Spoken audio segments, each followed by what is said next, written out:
دوسرا سوال یہ ہوتا ہے کہ تم روزے نہیں رکھتے.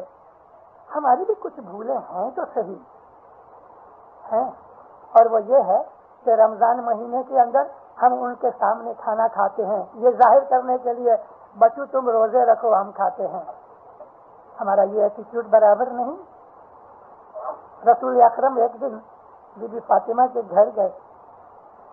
ماتا فاطمہ نے اپنی سہیلیاں اکٹھی کی تھیں، کچھ کھانا پینا چل رہا تھا. نبی کریم جب اندر آئے تو سب کھڑی ہو گئی. رسول اللہ بیٹھے، ان کو کچھ نصیحتیں کی.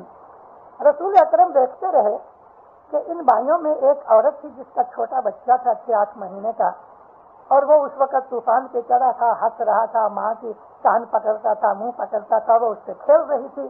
اور ایک اور دوسری عورت ایسا کننکھی سے یعنی اسکانس کر کے اس کو دیکھتی تھی. رسول اکرم عورت سمجھ گئے. وہ جو عورت تیری آنکھ سے دیکھتی تھی اس کو بچہ نہیں تھا، وانجنی تھی، وہ ڈرائی تھی، اور اس کو اولاد کا بہت شوق تھا، اور جس کا بچہ تھا وہ اس کو دیکھ کر اس کے دل میں جلاپا اٹھتا تھا. رسول اکرم آہستہ سے فرماتے ہیں کہ اپنی اولاد سے پریم کرو، لیکن غیروں کے سامنے پریم کی ضرورت نہیں. یعنی تو پریم کرتی ہے، اس کا دل جلتا ہے. آپ کسی بھوکے آدمی کے سامنے کھانا کھا رہے ہو تو اس کے کلیجے سے دھواں نکلتا ہے، حالانکہ وہ نہیں جانتا کہ اس کو اس کی سزا اس کے کرم کی اعمال کی ہے. خدا نے اس کا رزق بند کیا ہے اس لیے کہ اس کے بد اعمال ہیں، اور تم کو خدا نے کسی دعا کی وجہ سے، کسی آدمی کی آشیش کی وجہ سے، کسی کے تم نے کچھ اچھا کام کیا ہے تو خدا نے تمہیں رزق دیا ہے، تو اس بھوکے آدمی کے سامنے تم چپ چپ کھا رہے ہو. خدا کو یہ عادت بھی پسند نہیں ہے. ہو سکتا ہے تمہارا رزق خدا بند کر دے رہے. تو ہماری یہ عادت کہ ہم جب رمضان مہینہ آتا ہے اور ان کے سامنے ہم لوگ کھاتے ہیں، یا بعض آدمی کہہ دیتے ہیں ہم اسماعیلی ہیں، ہم کو مالک نے کہا روزے نہیں رکھو. کس نے کہا روزے نہیں رکھو؟ کون سے امام نے منع کیا؟ ارے امام تو فرماتے ہیں کہ تم روزہ رکھو، لیکن خالی 30 ہی دن کے روزے نہیں، 365 دن کے کرو. ہر روز تمہارا روزہ ہونا چاہیے، اور ہر روز روزہ یہ ہے کہ تم نیک اعمال کرو. تمہارے خیال بدیوں کی طرف، گناہوں کی طرف، عیش کی طرف، وائسز کی طرف نہیں جانے چاہیے. اور یہ سچا روزہ ہے. ہم یوں تو کھانا کھاتے ہیں، کہتے ہیں ہمارے امام نے کہا ہے انتر کا روزہ رکھو، مگر رکھو تو صحیح. انتر کا روزہ رکھنے والے جو عابد ہوتے ہیں، نیک ہوتے ہیں، پرہیزگار ہوتے ہیں، دینداروں، وہ دنیا کے اندر عیش آرام کی زندگی کو پسند نہیں کرتے. ہمارا کھانا پینا وہ بھی مذہب کے اندر کنٹرول میں رہنا چاہیے. تو مسلمانوں کے ساتھ ہمیں اسلام کا فالوور بن کے چلنا چاہیے. ہم ان کو آرام سے اگر سمجھانے تو ان میں موسٹلی ایسے ہیں علم والے، وہ سمجھتے ہیں، لیکن ان لوگوں کے اندر جو جاہل ہیں ان کے ساتھ ڈسکس کرنے کی کوئی ضرورت نہیں. مگر اپنے آپ کو اسلام کی بھاونا میں لے کے آؤ. اسلام کی بھاونا میں یہی نہیں ہے کہ تم داڑھی رکھو اور منہ سے منڈا دو، یہ جو شریعتی لوگ کرتے ہیں. اسلام کی بھاونا یہ نہیں ہے کہ تم لوگوں کے سامنے نماز پڑھ لو. اسلام کی بھاونا یہ نہیں ہے کہ تم لوگوں کے سامنے دکھانے کے لیے روزے رکھ لو. پاکستان اسلامی دیش ہے نا، 80% پاکستانی روزہ نہیں رکھتے، مگر لوگوں کے سامنے کھاتے نہیں، اور ہم ان کو سامنے کہہ دیتے ہیں. اس لیے ہمارا ایٹیٹیوڈ بدلنا چاہیے. ہمیں اچھا سچا مسلمان بننا چاہیے. آپ ان کو کہو ہم نماز پڑھتے ہیں، ہم روزے رکھتے ہیں، اور الحمدللہ ہم ویسے روزے رکھتے ہیں اور ہمیں رکھنے بھی چاہیے. رمضان مہینہ آوے تو جتنا بن سکے اتنے روزے رکھو. اور روزے اچھے ہیں بدن کے لیے بھی، برین کے لیے بھی، اور روح کے لیے بھی. روزہ رکھنے سے بہت سے فائدے ہوتے ہیں.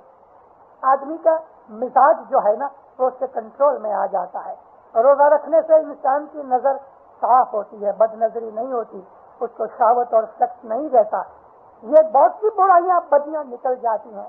اور ہر نبی کو خدا تعالیٰ نے جب نبوت ظاہر کرنے کا حکم عطا کیا تو اس سے 30 یا 40 دن پہلے اس نبی نے روزے رکھے.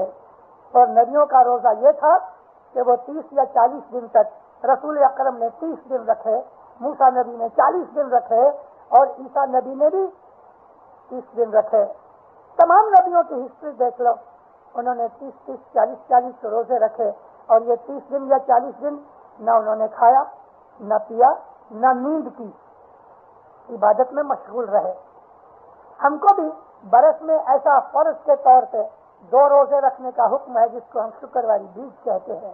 یہ شکرواری بیج جو ہوتی ہے یہ خدا تعالیٰ کی شکر گزاری کے اندر ہے، اور اسلام کے اندر بھی جو اللہ نے حکم کیا ہے کہ تم رمضان مہینے کے 30 روزے رکھو، وہ بھی حقیقت میں اسلام دین ملا ہے اس کی شکر گزاری کے لیے ہے۔ جتنا بن سکے رکھو۔ اگر سارے رمضان میں سب روزے نہیں رکھ سکتے تو دینداروں ہمارے پیر کو یاد کرو، امام نے اس میں بہت سی سہولت پیدا کر دی ہے۔ اصل ہمارا مذہب جو ہے اسماعیلی طریقہ وہ یہ ہے کہ ہر تھرسڈے کو ایوری ویک، برس میں 52 ویکس آتے ہیں، ہم اسماعیلیوں کے اوپر 52 روزے یہ اور 2 روزے ہماری شکرواری بیج کے، ہمارے اوپر 54 روزے فرض تھے، 30 نہیں۔ کہاں آج کوئی جنان پڑھنے والا ہے نہیں، جنان کو دیکھنے والا کوئی نہیں، بلکہ جنان کے دشمن پیدا ہو گئے کہ یہ جنان نکال ڈالو، اور جنان تو خالی ہندوؤں کے لیے تھے، حالانکہ جنان کے اندر جتنا اسلام ہے اتنا اسلام دوسروں کو تو پتہ بھی نہیں ہے۔ پیر شمس ماں باپ نے ستگر نور کے بعد بھی شمس آئے، انہوں نے 84 جماعت خانے بنائے، اور وہ جماعت خانے بھی تبت اور چائنا کے اندر 84 بنائے، اور جو ہندوستان میں بنائے وہ اور تھے۔ بنگلہ دیش کے اندر سب سے بڑا جماعت خانہ بنایا جس کا آج نام ڈھاکہ ہے، اسی کا نام وہ زمانے میں بنگلہ دیش گام کا بھی نام تھا، جیسے کہ کویت سٹی بھی ہے، کویت کنٹری بھی ہے، اس طرح سے بنگلہ دیش ڈھاکہ کا نام تھا بنگلہ، اور دیش کا سارا نام بنگلہ دیش، جنان کے اندر بنگلہ دیش کا نام ذکر کیا گیا ہے، اور پیر شمس نے وہاں اس زمانے کا سب سے بڑا جماعت خانہ بنایا اور مکھی اپوائنٹ کیا، اور مکھی کے ساتھ ایک تھانک جس کا نام وسطہ لکھا گیا چوپڑی میں، پیر نے اس کو بھی مقرر کیا کہ وہ کیئر ٹیکر کے طور پہ جماعت خانے کا 24 گھنٹے دھیان رکھے۔ تو پیر شمس نے 12 پہر ورت کا حکم دیا، ورت یعنی روزہ، جمعرات یعنی تھرسڈے صبح نیاز پی کے ہمارا روزہ چالو ہو رہے، سارا تھرسڈے نکل جائے اور شام کو نیاز پی کے تھوڑا پانی پینے کی رضا، بس پھر روزہ چالو، کچھ کھانے کی رضا نہیں، پانی کے سوا اور کوئی دوسری چیز پینے کی رضا نہیں، شام کو نیاز پی کے اور پانی پی کے پھر روزہ چالو۔ ساری تھرسڈے نائٹ بیت گئی اور سارا صبح کے وقت فرائیڈے کو واپس نیاز پی کے تھوڑا پانی پینے کی اگر ضرورت ہو گئی تو رضا تھی، اور سارا شکروار نکل کے شکروار کی شام کو وہ اپنا ورت اپنا روزہ توڑے، تو یہ 36 آورز ہوتے ہیں۔ ایسا ہر ویک کرنے کا حکم تھا، ایوری ویک۔ اسماعیلی مذہب جو ہے وہ دوسروں سے زیادہ مشکل ہے، میں نے اپنی آنکھ سے دیکھا ہے، میری فیملی کی نانیاں دادیاں بوڑھیاں 12 پور کا روزہ رکھتی تھیں ایوری تھرسڈے۔ میں آج سے 60-70 برس پہلے کی یادی کر رہا ہوں، آج شاید ادھر کوئی ایسی بائی نظر نہیں آتی کہ جو 90 یا 100 برس کے قریب کی ہوئے، شاید ہوئے گی، مولا اس کو سلامت رکھے، ممکن ہے اس کو یہ چیز یاد ہے کہ نہیں، لیکن آغا علی شاہ ماں باپ کے زمانے تک لوگ سارے یہ ورت رکھتے تھے۔ مولانا علی شاہ ماں باپ نے اپنے پیری جومے کے لحاظ سے جماعت کو کہا کہ اچھا آج سے تم 12 پوری نہیں 4 پوری روزہ بنا دیا۔ پھر بھی کسی نے عرض کی کہ خداوند اگر ہم کو رکھنا ہو تو فرمایا رضا ہے، لیکن تم گناہ میں سے نکل گئے، یعنی اگر تم 12 پوری نہیں رکھو تو تمہارے اوپر پیر کا بھار نہیں، 4 پوری کا حکم کر دیا، اور وہ 4 پوری اس طرح سے کہ ایوری فرائیڈے صبح نیاز پی کے روزہ کا رکھو اور شام کو نیاز پی کے روزہ کھول ڈالو، تو یہ 52 ڈیز ہو جاتے ہیں برس کے اندر روزے کے، ایوری فرائیڈے۔ میرے پاس بہت سے لوگ جب کچھ اپنی طبیعت وغیرہ کی باتیں جب کرتے ہیں تو ان کو میں کہتا ہوں کہ تم ہر فرائیڈے کو صرف پانی پیو، اگر وہ بھی بند کر سکتے ہو تو زیادہ اچھا ہے، روزہ رکھو، کوئی چیز کھاؤ پیو نہیں۔